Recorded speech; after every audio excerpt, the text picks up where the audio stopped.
Hey, everybody.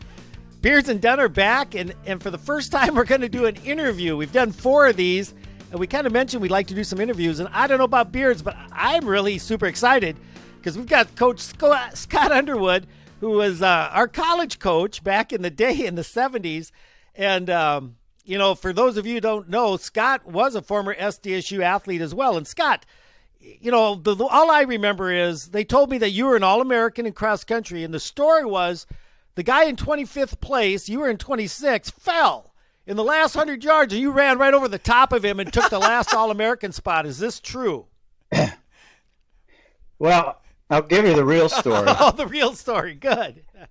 Well, I was telling, I told some guys before the meet, with like a half mile to go or something, I got to know what place I'm in. Back then we had 350 people at the starting line. Wow. So it was, in top 25, obviously All-Americans. So anyway, I'm coming in at a half mile to go. I'm like, guy yells at me, you're in 44th place. And so, of course, I got to get going. I had pneumonia that year, and I was like getting better every week. But so anyway, so then I'm coming in, and somebody's yelling, you're either in 25th or 26th place. Oh. You know what I mean? It's like, are you kidding me? There's a big difference between 25th and 26th. So, I'm still sprinting. Well, the guy ahead of me was like, the guy that I ended up passing right at the end, he was like, he was weaving back and forth, looking for the finish line. Yeah, he was done, like he was going to collapse. And so I pass him with like 5 feet to go, and I make All-American. So then they go to take the picture of the top 25 guys, and this poor guy's up there standing next to me. He thinks he's 25th. I had to tell him he was in 26th place. I mean, when he got done, he didn't even know where he was. Oh my God! So that's the story. I would have been 26 if the guy wouldn't have about collapsed right at the end. He made it across the finish line. That's a great story, Scott. I was wishing there were 3 guys collapsing in front of me, but anyway, that didn't happen. So Scott, let's just kind of backing up. So you got recruited by Jay Dirksen to come over to SDSU? Yeah, I did, but I wanted to tell you my high school, just a quick story, because my best friend talked me into, unlikely that I'd even be out, but my best friend talked me into coming out for track. He was a pole vaulter. So my junior year, I go out for track. So I'm running the 4x2, the 4x2, the 200, the 400, the 4x4. And so, I do that, and I'm probably running 50, maybe I ran 52.5 or something in the 400. And I made the 4x2 team, but that was a bunch of slow Scandinavians.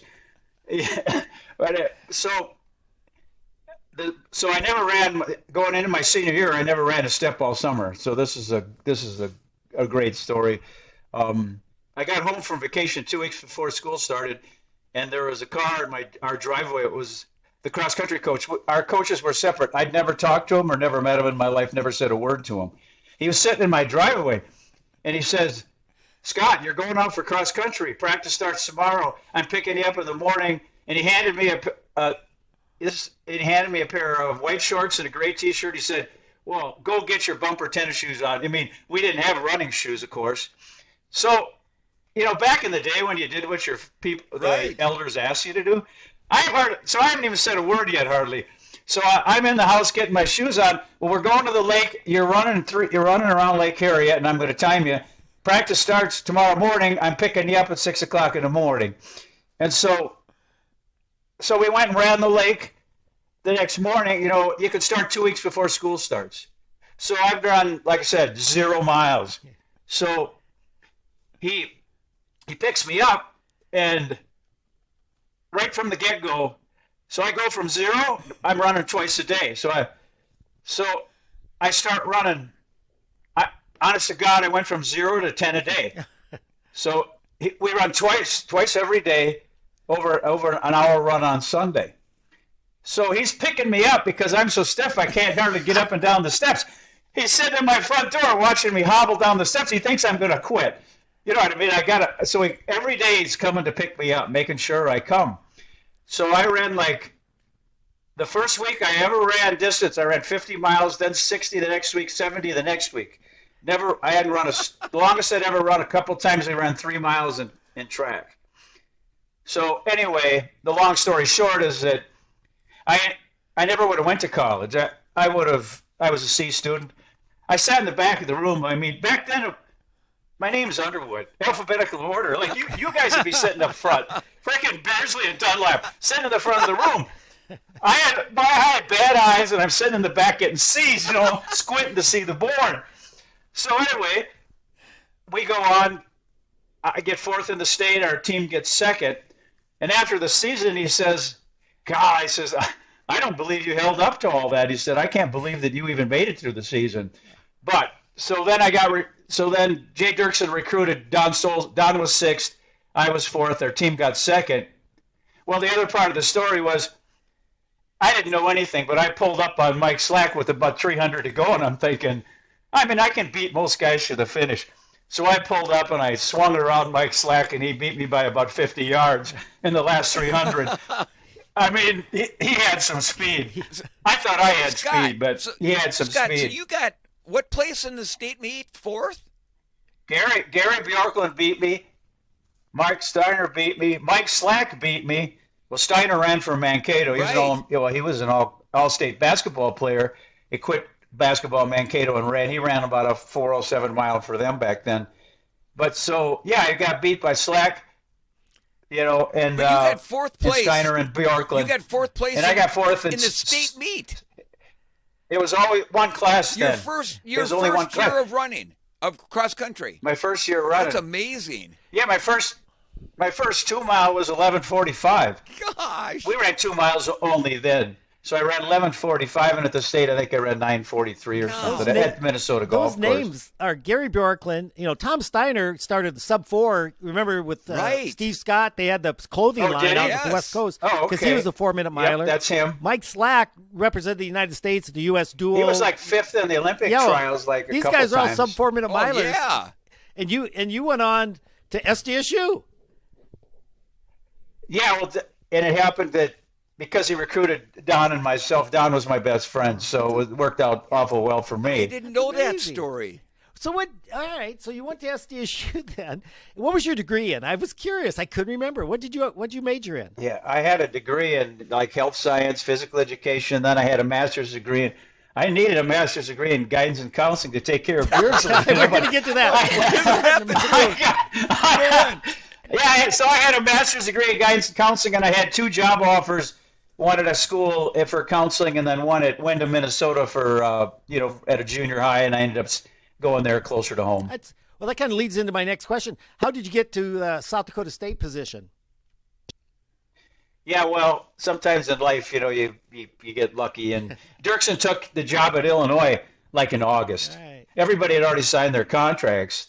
They wanted Griff from Burnsville. Oh yeah. But of course, Burnsville's in the middle of 5 state championships. Plus, he got paid a lot more than they'd paid at South Dakota State. So anyway, they gave it to me 1 year temporary. I was coaching kind of part-time at Minnesota Morris. I coached track there for a semester. And so I had a little bit of college experience. Well, they gave it to me, the job, for 1 year, and then Dirksen left me a good group of people, and we had you guys kind of got the job for me.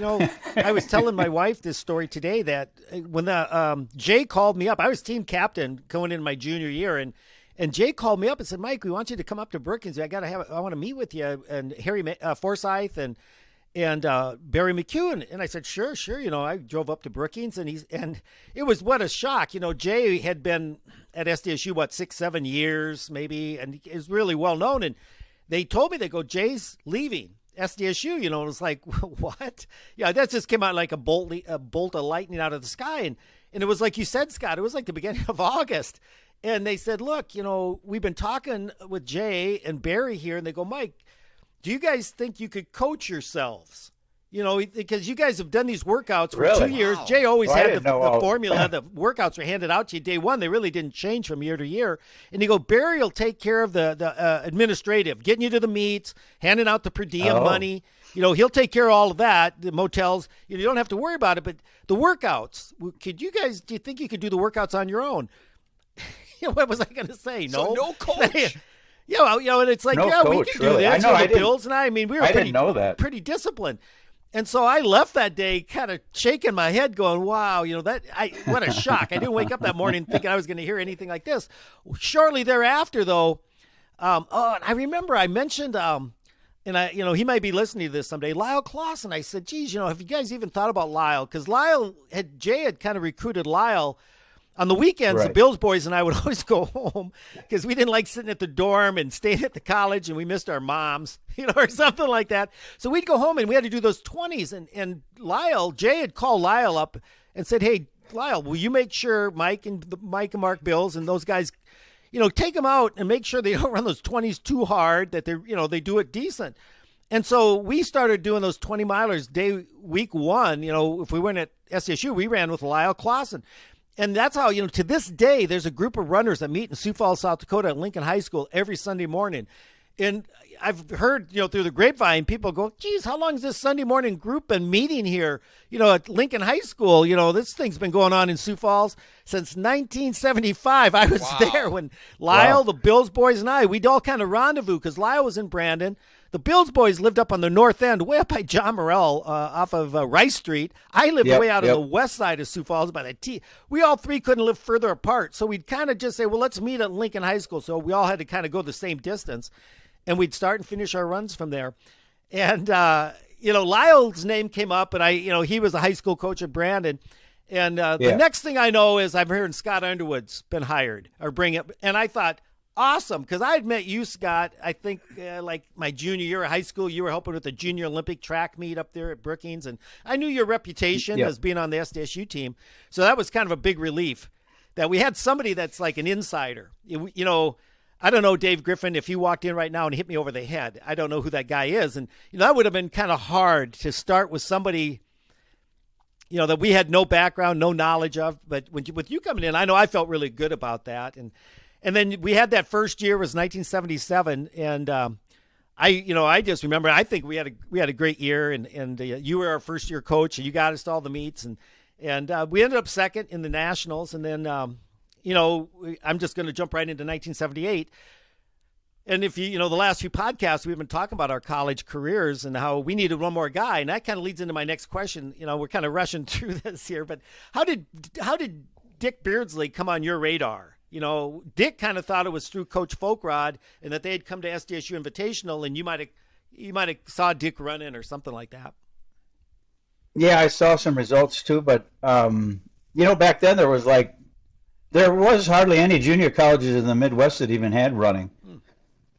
So we never had a lot of, as you know, we've never had very many junior college runners at SDSU because there's no junior colleges, not many that even had track and cross country. Pat Tobin is the only one. So I had seen him. Pat Tobin. That's about so I had seen him in the results, but if I remember, it just seems like that Dick, you didn't even have a phone, and I had to talk to you. And I had to talk to you in Folkrod's office. Yes. So I'd call Folkrod and say, "Get Beardsley in your office so I can talk to him," because they don't realize that back in the day, no cell phones. But a lot of you guys, junior JC guys, didn't even have a phone. No. So you had to get in touch with them through the coach. Right. And so So I called Folkrod. Folkrod would drag him. You know what it's like to get Beardsley to show up on time for anything. So Folkrod would get him in the office, and I'd talk to him in the office. So that's kind of how it got going. And yeah, you figure we had a guy with a little bit of experience. He could come right in and help, right away. So that's I think now you can't hide anybody because of the results that everybody can get on their phone instantly. Right. And back then, I'd have to get the paper to find resulls from Waseca. Right. And Scott, it wasn't that easy. If it hadn't been for you, I wasn't a very good student. I was, kind of like you in high school, C's, and I got probably more D's than C's. So, it was kind of the only reason I even went to college was my parents really not forced me, but wanted me to.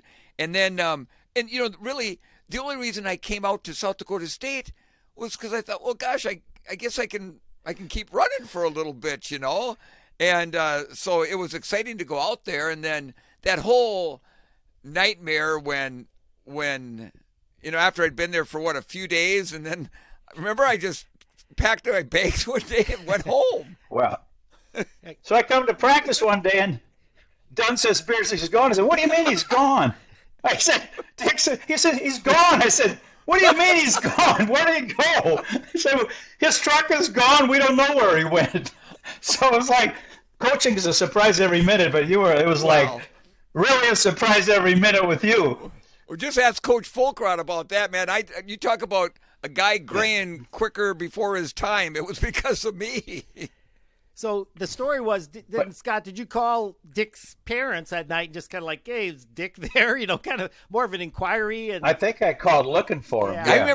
I remember you talking to my dad, and back then my dad liked to drink a little bit. He wasn't that happy about you going to college, was he? No, he was not, and he did. I mean, I remember it got, if I remember right, it got a little heated on the phone. You were just trying to figure out what was going on, and right. And but you told me that you told me before that your dad wasn't that excited about you even going to college when I was recruiting you. Exactly, and so then I remember the next morning, I was going to go visit a farm down by Rochester. A guy was looking for a herdsman or something like that, and then all of a sudden it just hit me, and I thought, by gum, I'm going back out to state, man. I loaded my pickup truck. I drove like 90 miles an hour out to Brookings and got there just before the afternoon practice. And I remember Dunn and I were talking about this last week. I remember I got this I felt like I was a homecoming. All the guys were out there and pat me on the back. Beards is back, and it just felt right. Yeah, well, it worked out. But what I learned from you and Dunn was like, well, your enthusiasm is what both of you. Your enthusiasm is what made you great, but that's the same thing that got you in trouble. It's like you never knew when to back off. Right. But I don't know if you remember, but I said, we're gonna run in the summer, and you're sending in your miles every week, and you and Dunn are going back and forth, dueling it out. But I said, but I said, you don't run any I don't want you running any road races in the summer. And so this was my first lesson. So back then, now I would know if you're running races, but back then if I didn't see it in the paper, I'd never know it. So I'm thinking you're going 90 plus miles a week, but I had no idea you were running races every week. So then you guys come back to school and they says, well, yeah, Beardsley ran like 10 road races. I says, what do you mean he ran every weekend? Plus he ran 90 miles a week. So anyway, that was part of the Gary. I remember I read a book from Jumbo Elliott, who was a great coach at Villanova for years. But anyway, he said, when you got the really good ones, the really fired up guys, the coach's job is to hold them back, not to push them forward. Yeah. And that's you guys. It's like both of you. It's like running smart, not just doing more. I know. And so that the races combined with all the miles you were running in the summer, I think you would have ran better in cross country if you would have ran all the races. You're probably right, because I kind of ran out of steam towards the end of the season there. You did. You definitely did. You were running some good races. I mean, some good workouts right away, better than the end. Right. Mike and Mark Bills were great examples of that. They put in their summer miles, but it was just 50, 60 miles a week. I mean, they stayed Mike and fit. Mark Bills. They stayed fit. Mike and Mark Bills. Yeah, they 10 every day. They'd be 10 fit, every day. and then 10 they'd every show day. up and do the workouts, and they got better and better and better. And hats off to those two guys. They would get to the national meet and run their best race of the year, and it's like, well, yeah, I think that's what the plan was supposed to be. Where for some of us, that got to be kind of a stretch. It was a little long. The season got a little long. We told the story last weekend, Andy, about the Madison, Wisconsin. When we got back, we got to fly back together because I won the trip with Dick to fly back early from Madison, Wisconsin. So there's old teammates still upset about that. Still upset about that. They think the fix was in or something. I don't know. But we ran 35 miles in a 24-hour period with no sleep and without drinking any. I don't. We probably had a couple of Cokes in there, and just what you said. You guys, what were you thinking? I know. Running 35 miles in a 24-hour period. I guess the interesting part was like later on. I don't know when I was talking to Dick, but he said, what really got me going was my iron level was low, and once I got my iron level up, I felt like I was on drugs. He said, I know that I was iron deficient for probably years. Yeah. I mean, enough that you could still run the workouts, but you just didn't have that Right. zip Well, Dick, in your legs. yeah. Well, Dick, kind of And go so into that. it's a little good bit. lesson. Just being a little bit iron deficient can still really affect your performance. Yeah, because that was after he left SSU, started running to qualify for trying to qualify for the 1980 Olympic Trials Marathon, and things were not going well. But Dick, go ahead. I know I've heard you talk about you're training your butt off, and I your was. performances were getting worse. Well, I was still running, like 120 miles a week, and I felt terrible. And, I'd get winded Right. walking up a flight of stairs. And I'll never forget this. I ran what is now called the Ron Dawes Memorial 25K in Hopkins, Minnesota, and it was a 2-loop course, real hilly. And honest to gosh, I remember I came around the first loop, and my first wife, Mary, I was so far behind. She goes, "What's wrong?" She goes, "Are you hurt?" And I go, "No." I go, I think I've just lost my desire. She goes, "You get out there and keep going." So I made another loop, and I finished pert near last. I mean, seriously, I had guys in their 70s, minutes in front of me, and I remember getting done, and I thought I'd lost that zest for running, and finally my mom convinced me to go to the doctor, and my iron levels and my hemoglobin was so low. Initially, they thought I might have leukemia, and they did all these tests and found out I was just very iron deficiency, and they started me on some kind of an iron supplement, and within a week, I was feeling like $1,000,000. But I look at it, when I look back, I think I was training for months at 120, 130 miles a week. It was almost like running at altitude. And then all of a sudden now I got the iron back. I got more red cells into my body, and it just completely changed my running. But Scott, on what you were saying earlier, I think when I was at SDSU, I think I was iron deficiency even then, but just didn't know it. I think you were, between the running and the racing and the school and all that. And just being a little bit down is not, I mean, you got to be 100% when you're running 5-mile races and stuff like that. So, yeah, I just started coaching, but I learned a lot from both of you guys. But the thing was, like, my high school coach, I'm running 70 miles a week, twice a day. I come and Dirkson's putting 100 mile a week stickers. My whole locker's full of them. 100-mile a week stickers. And so we're running a course twice a day. So then I start coaching. So that's all I ever knew was that both of my coaches believed in running twice a day. And so then I get you guys. And if you guys wouldn't have ran a lot of miles, you wouldn't have been any good. You know what I mean? You couldn't run 40 miles a week and been successful like you were. But then I run into Joel and Paul Brandt, and Joel's still cursing me to this day because I was trying to make him run twice a day, and he was getting fried. But I had never met somebody that could run 40 miles a week and run cross country. I know it. You know what I mean? Yeah. And so Joel and Paul were the first guys that I'd ever met that could do really well off of way less work. And then I didn't take consideration how much work they had to do on the farm and get up early and all that because I'd never been a farmer. So, yeah, I didn't do a very good job with them, but I learned something from them. I learned something. You learn from everybody, but I learned something for me, twice a day worked. For you guys, twice a day worked. But I've come now. It doesn't work for everybody, and for people listening, it's not. No, it's not like that's the way that you have to go. You have to find out what your body can handle, and you have to work smart. Yes. It's not all about always doing more. It's doing the right thing and taking the right amount of rest. Yep. And then, it's pretty simple. It's got to be so hard to coach. When you have a team of let's say 20 guys like we did, and Jay would, and you did too, because you inherited that program. Jay would hand you your workouts for the whole season, and if it said this is what we're doing on Monday, this is what we're doing on Tuesday, so if you didn't feel quite like I don't feel like doing mile repeats tonight, well, that wasn't an option. Too bad. It wasn't like Plan B is go do an easy run. I don't ever remember anybody going out and doing easy runs on a hard night. You did them, and it was kind of by the end of the season. Yeah, I hate to say the survival of the fittest.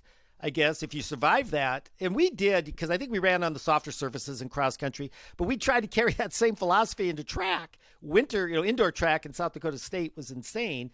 Everything's frozen, the ground, and so we try to keep doing double days, and I'd break down every year. I never had a great one season out of 5 that I was healthy, but the women's team that was good, they ran twice every day. Yeah, and so they won the national. Yeah. They won the national meet, and the next morning, 6 o'clock, they're knocking on my door to go out and run. I love it. The day after they won the nationals. But they run twice every day. The great thing was they all responded to the same thing. Yeah. That's why the team was so great. Well, they all did the same workouts. They all responded to twice a day running, and they held up and they ran great. And so as I went along, I learned that freshmen have a tough time. Oh, they can stay with the varsity, the other guys for a while, but they run out of gas at the end of the year if you're not careful. And then you have to be careful with you have to pay a little attention to the other part of their life, like with Joel and Paul Brandt, that I didn't do a very good job. Joel's, every time I see him, he's criticizing me for trying to make him run too much. I put on our website some photos of us in the morning runs, and I don't know who, but somebody else pointed out there isn't a single picture of those two guys running in the morning with the group. They were sleeping in or whatever. But now, Scott, just kind of wrap this. 1978. That was Mike and Mark Bills, Dick and I, Joel Brandt, Paul Brandt, Ken Cizadlo. That was our varsity. Pretty much, I don't think it really varied that season. I don't think anybody slid in and out of that number 7 spot or anything like that. That was pretty much it. Any memories? Any thoughts that you want to? They come to mind? Yeah, one of the memories was, at the region meet, we had like 7 guys ahead of Bacon. Was it Bacon? North Dakota State. From NDSU. Okay, so Bacon's an All-American. Didn't he end up being a national champ in the steeple? I think so. Anyway, he's an All-American, and so when they're standing taking the picture, he turns to me and he says, "My God, I wouldn't even have made your team. I would be home." You know what I mean? That's a great story. But Ken Cizadlo, I'll never forget it as long as I live. Probably the greatest race that anybody's ever run that I coached. So Ken Cizadlo, you guys are a minute and a half better than he is, most of the meets. So anyway, go to that region meet, and all you guys are running in the pack. And Ken Cizadlo is back. And so 2 miles out, Ken Cizadlo takes off on a dead sprint to catch you guys. And I'm thinking, Ken, you're crazy. This is insane. You can't sprint at 2 miles. And so then he hangs on you guys the whole way. He beats Kurt Bacon, who's a minute and a half better than he is. So he collapses at the finish line, and he's laying on the ground, and I go over there, and he looks up at me, and he says, "Coach, what did he say? I've never felt so good after feeling so bad." I mean, he had no business hanging on you guys, and I think the next meet, you guys at the Nationals, you beat him by over a minute again. I don't know how he did that, but I think kudos to him. It was one of the greatest races I've ever seen a guy run because he didn't want to let you guys go. He didn't want to be the only one that wasn't up towards the front. Cool. So that's a great story. And I remember Ken came by. He came by me inside the last mile, and I was like, "Holy crap!" I mean, what's he doing? I like up there? Ken. He's a good guy, good runner, and I thought, but man, Ken Cizadlo is up here, and I mean, I put it into another gear, because your pride, and and that's, we fed off each other. If you felt like, hey, I should be up there with so and so or whatever, and but Ken ran out of his mind, and that was a great team effort. So I'm glad you reminded me of that one. But I mean, it's one thing for, we've a lot of conference meets. It's hard to have 7 people run well in the same day. It just is. I don't care what your team is, but that day, all 7 guys ran well. That's what I remember. All of them ran solid. Obviously, from the picture, we were all up front. Yeah. But like I said, what Ken did was, it was great. It just shows you every once in a while what you can do with your mind, because it had nothing to do with physical. It was all in his head. He was so stubborn that he wasn't going to let you go that day. Yeah, okay. I wanted to switch gears a little bit. You're probably one of the few coaches. You had your hand in helping Dick in his career. So, you could technically put on your resume, Coach Dick Beardsley, 208 marathoner, early in his career. And then you had Rod DeHaven, who was our only representative at the 2000 Sydney Olympics in the marathon. And so, your credentials, and I know you've had tons of All-Americans. I hate leaving anybody's name out of this conversation. Yeah, right. But, right. as far as your coaching philosophy, I think maybe you've already kind of shared a little bit of that with us. I know when you first got there, you kind of got handed Jay's program. And you were so late in the game, you didn't have a chance to even make your own program for us. No, and I did pretty much a lot of the same stuff Jay did in high school. So I was kind of ready for that too. The thing about Rodney was I learned from Joel and Paul and some of the other guys. Rodney wasn't running twice every day, contrary to what everybody thought. He'd run the Jack 15 and then wouldn't run much the rest of the summer. So he didn't have a lot of miles behind him like you guys. And we held him back. And each year I kind of increased it a little bit. And I think that if I would have went full bore and he would have stayed healthy, he probably would have run better. But I think in the end, for his career, it was probably turned out to be the best. But the one thing about Rod is how many guys do you know that coach themselves in the Olympics? Name me another one. Yeah. Pretty amazing. Yes. No, Rod he had that sense of when to go hard and when not to go hard. And he told me that if he did something wrong once, he never did it wrong again. And if you remember high school, Mike, remember junior year, he got beat by, I hate to say it, but 2 hacks from Lincoln that he'd been beaten all year. And he went out and was blowing everybody away in every single meet. And so at the state meet, he ends up getting third. And he told me later on, he said, that's the day I learned my lesson that I can't go like that all season long. I've got to pace myself a little bit more. And then the other great thing, this is a great story about Rod, was when he was a senior, he was undefeated cross country, every single relay and track at every single race. So they interviewed him, and in Huron, big article, about a full-page article in the Huron paper, somebody sent it to me. So Rod says basically, somebody asked him what about the pressure of being undefeated all year going into the state meet? And this is what Rod said. He said, pressure is if you're married and have a family and you're working at Morel's and you lose your job.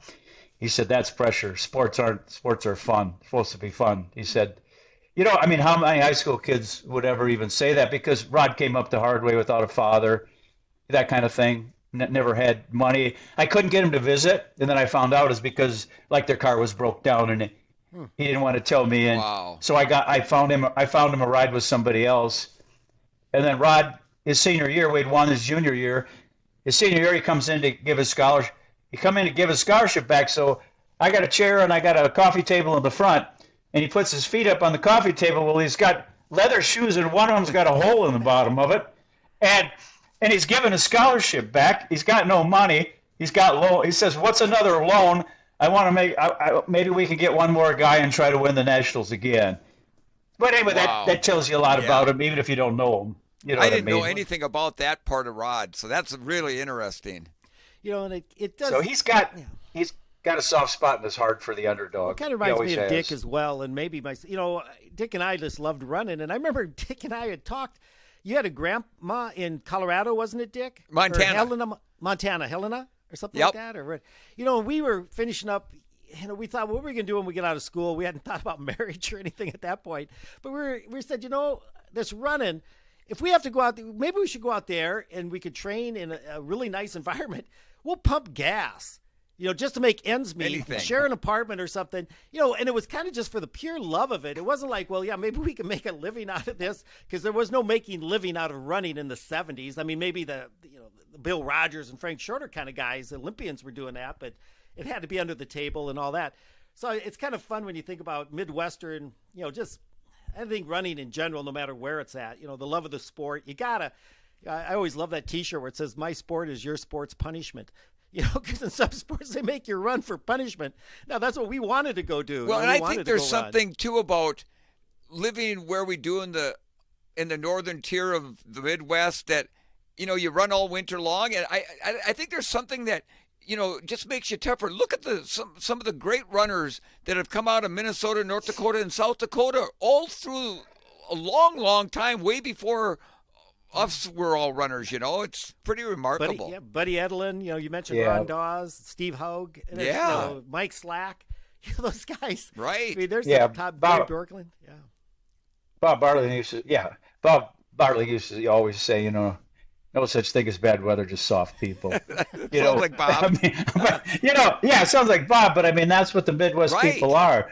Like you're going out and running 10 miles a day and it's 20 below zero outside. The people are looking at you like, the thing that anybody listening about running, I mean, running, nothing, it doesn't matter if you're good or bad or anywhere in between. It changes your life. And everybody that you talk to, I don't care, I run into people that are just joggers, and I'm telling you, to the person, running has totally changed their life and for the better. And a lot of them have come back to me 25 years later and said, I'm telling you, Coach, I learned more from running and being involved with that type of people that's helped me with my family and my job than anything I ever learned in school. Yeah. And it's true. It's true. And so I have respect for all of them. I don't, anybody that goes by my, front of my house or something like that, I have respect for them. Well, if you saw me go by your house, Scott, you'd look out your window and you go, my gosh, what's wrong with that guy? I put a few stakes out there to make sure you were moving. I'm like a car with square wheels. I just kind of go gunk, gunk, gunk. But you know what? Like you said, Scott, I still love it. I met my best friend Mike Dunlap through running, for sure. and we've been the best of friends. Our families for going on, getting close to 50 years here in not too long of a time, and that would have never happened without my running, without going to South Dakota State, without having you as a coach, all the coaches I had. My high school coach, who didn't know a whole lot about running, smoked cigarettes, Coach Folkrod, Coach Underwood, and then Coach Squires, without all of you played such an integral part of me becoming the runner that I was fortunate to become. Well said. Yeah. Very good. Rich Green always said the distance runners are the salt of the earth. Yeah. That's what he I always agree. said. And there's a lot of truth to it. Like, how many negative distance runners have you ever met? I mean, negative people that are distance Not runners. many. They're not out there. No. I love Bob Bartley's story. He sold those running shoes in the basement of the furniture store for decades. And I heard him tell this story. He said, in all those years, college kids would come in and they were runners and they needed some shoes. And they'd always ask him, gee, can I write a check? Will you take a check? And he'd say, well, of course. He said, and Mike, he said, I've never did one of those kids bounce a check. Runners don't do Really? that. If you don't have the money in the bank, you shouldn't be writing checks. Well, talk about Bob. I didn't have a penny in my pocket, and I needed shoes, and I think I still have an IOU to Bob for a pair of shoes. I never paid him back for them yet. So I think you were in the Prairie Strider jersey down at the statehood days when you were under contract by Right. New Balance. Kind of paid him back. I got That's a little story. trouble for that one. I was going to say that's a story I'm sure we'll save for another day. Well, Scott, before we run out of time, because we're getting a little long, any other Beardsley? Most everybody's got a Beardsley story or two up their sleeve, and Dick's got 1,000 Beardsley stories. But anything come to mind that you want to kind of maybe? Well, I'll give you a couple quickly. First of all, somewhere along the line, I called him, and I was probably inviting him to the camp or something, and he was about surgery time. So I call up, and I was surprised he was having surgery that day. Mary answers the phone. I said, well, I thought Dick was having surgery the next day, and he said, well, he's in surgery. She said, well, this is his 13th one. I don't go anymore. Like, he'll survive. He'll come home. That's true. So anyway, no, but then the other one was Dick would come and help me at the camp, and what did I pay you, Dick? $200-300 or something? Yeah. I mean, you weren't getting rich. You weren't getting rich. So Dick comes down. Well, the one year he comes down, but he's out biking before he comes, and he runs into the back of the Cadillac, right? I think he told me it was a Cadillac. Well, he just had like fusion surgery on his back. So he runs into the Cadillac, and then right away he's got to come down to the camp. So I don't know how he ran into the Cadillac, but at least it was a nice car. So anyway, he comes to the camp, and he's got like 3 sessions. So we did the first session, and the kids love listening to the stories and stuff, and love so it was kind of the highlight for a lot of them. And So the first one, everything's normal, and the second one, he's sitting down in the chair, but everything's going pretty well. Well, then the third one, like he's standing up and then he's sitting down. But then by the end, he's laying sideways on the table. He's laying sideways and he's talking. My back hurts so bad. I remember. He couldn't even sit up anymore. I look like a damn mermaid laying on a table.